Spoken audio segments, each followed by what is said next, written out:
Hey y'all, welcome back to Right at the Wire. Well, now that we're into the Derby Trail with the graded stakes happening, we're going to start taking a look at the races after they happen and taking a look at the replay and assess how each of the contenders did in the race. So the first one we're going to look at is the Holy Bull that was just run this last Saturday with a pretty decisive win from Burnham Square.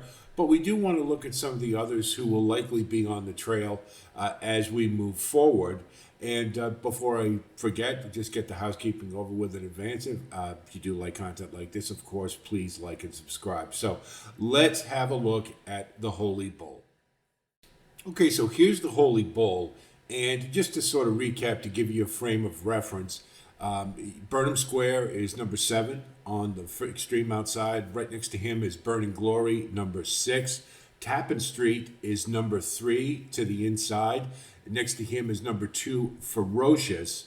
And then you have Guns Loaded, number 4. And those were considered the major players in this race, as I'm sure you're all aware, but just as a little frame of reference. So here we go. They're off in the Holy Bull. And you see, Guns Loaded did want the lead, but he wasn't able to get it from the outside. Kinetic Control pretty much taking the rail advantage, got there, and we sort of expected that from Dale Romans. And you can also see that Ferocious was much keener now with the blinkers on than he had been, more forwardly placed, and really no excuses from that position. Tappan Street, after braking very well, kind of lingered back a little bit, and Burnham Square was a bit of a surprise seeing him at the back with Burning Glory. Kinetic Control leads by half a length. Guns Loaded is second. Ferocious is still a keen third outside Tappan Street. See, really at this point, Burnham Square is now rallied to get into very good position, saving ground on the rail, and Ferocious, while he's wide, has got every chance and looked a little keen to get going and blast it open, but just didn't happen. See, right there, that's Ferocious. Should have been his race at that point. Guns Loaded, pretty sure we were pretty sure he wasn't going to have a good race after having everything his own way in the Mucho Macho Man. But they did ease him up late when it was apparent it was over. So who knows? Maybe he'll be back. You see, Tappan Street, man, they're all over him to keep him going. And here comes Burnham Street. And, just a really impressive ride. Coming that wide, having to make his way through traffic, and look, still plenty in the tank, and coming from behind on a speed-favoring track. Just a super impressive effort. Second is Tappan Street. They were well clear of Burning Glory, who was third. Fourth, Ferocious, 143 and 3. Burnham Square to take. So now that we've watched the race, let's grade it out. Let's take a look and see how each of the horses did. Number 1, Kinetic Control. It pretty much did what was expected. I didn't think he was good enough. They tried to take it wire to wire on the lead. Should have done that from the one hole, and he just wasn't good enough. Maybe we'll see him back. That way, I'm not going to give him an F because he ran the race that he was supposed to. It just wasn't good enough as expected, so he gets a D. Ferocious, I'm going to be a little kinder than perhaps some other people have been with this horse. Now, I know he's been a disappointment in many starts. All were asking, please put the blinkers on, and they finally did. And he was, he had a little trouble early, but nothing that would impede his performance, I thought. He was in perfect position. He had every chance to win the race, and he didn't do it. Okay. But he also was putting the blinkers on for the first time, and he certainly looked pretty keen to get going. So it may be a little adjusting under race conditions with the blinkers. So for that reason, I'm going to give him a C-. It was not a good performance. I want to be clear about that. It was disappointing. We expected better. But I think in some respects we got better. And I think maybe if they retool, repurpose, Gustavo Delgado certainly knows what to do with 3-year-olds. We know this. So I'm going to give him a C-. I haven't quite completely given up on Ferocious yet, but it's pretty much the next race is going to be Now or Never, without a doubt. Now, you may be surprised that I give Tappan Street a B. He did look good at the top of the stretch, and he looked like he had a very good chance to win the race.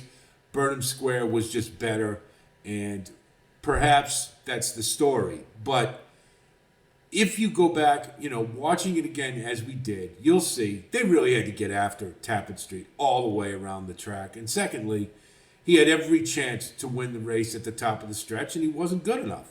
He still ran a good race, but I think he could have run better. And the fact that he was caught in the stretch, I have to downgrade what otherwise was a pretty good performance, without a doubt. So he gets a B, because I think it could have been better. Let's say that. Guns loaded. I didn't expect him to factor in this race, and he didn't. But he gets a D plus because he did run his race, and he was in it longer than Kinetic Control, and perhaps with a little growth, a little improvement, he might be a little better. And I think under certain conditions, then he could have been. There are chances where he could factor a little bit more. I don't think he's a Derby contender. I think that's pretty evident. But I'll give him a little bit better than an F. I'll give him a D plus because I think he did run his race, and they did ease him up once it was hopeless. So he probably maybe could have got up for fourth, or could have been a little better. But anyway, he's not joking. Is an F because he was never a factor in the race and didn't really expect him to be. And also around two turns as a practical joke. He would have to have a lot more natural talent to factor in a race like this. And I think that's clear that he is not a Derby contender. So he gets an F because he didn't do anything. Burning Glory ran his race. Simple as that. That gets a B. Nothing beyond him running his race. He closed as he does, comes from the back. He was on a track that doesn't favor it. Track was against him. However, when you see what Burnham Square did, and then you compare it to what Burning Glory did, and they were both at the back, I can't give Burning Glory any more than a B, because I think he ran his race. He didn't do anything beyond that, let's say, and that's really what it comes down to. Burnham Square, that's an A plus race, without a doubt. You're on a track that's speed favoring. He came from the back. He rallied about 4 to 5 wide and was able to catch a leader who had a 2-length lead at the top of the stretch and ran him down and looked like he had plenty in the tank. Now, I heard afterwards Ian Wilkes talking about Burnham Square, and he said one of the reasons he's able to have a run like that is he never gets tired.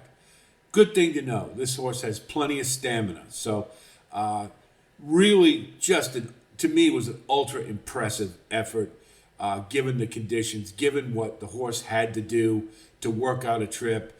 Big time kudos to Edgard Zayas. An excellent ride. And I think this is a major player on the Derby scene. Now, we'll see what happens when the waters get a little deeper in the Fountain of Youth or the Florida Derby, or it's Ian Wilkes. I wouldn't be surprised if they send him to the Bluegrass, and I may be there, so I kind of hope he is. But right now, from what I've seen so far, and we have to stress that, so far, what we've seen, who the Derby contenders who have run so far, Burnham Square, top of the list without a doubt. And that's even his performance was clearly superior to Citizen Bowl or Captain Cook, anything that was run on Saturday, and it's the best race I've seen so far of the Derby contenders. So very high on Burnham Square. Moving forward, we'll see what he does in the Fountain of Youth or wherever they move him to next. So I hope you enjoyed this analysis of the replay, and I hope you take it into consideration. It'll be on our Kentucky Derby 25 playlist, so you can go back and take a look at it as we move closer to the big dance. So that's it from here. Going to try to get a couple more, the Withers or perhaps the Bob Lewis, and be on the lookout for those. We'll try to get him as time permits. And so I'll talk to you soon, and until then, be well.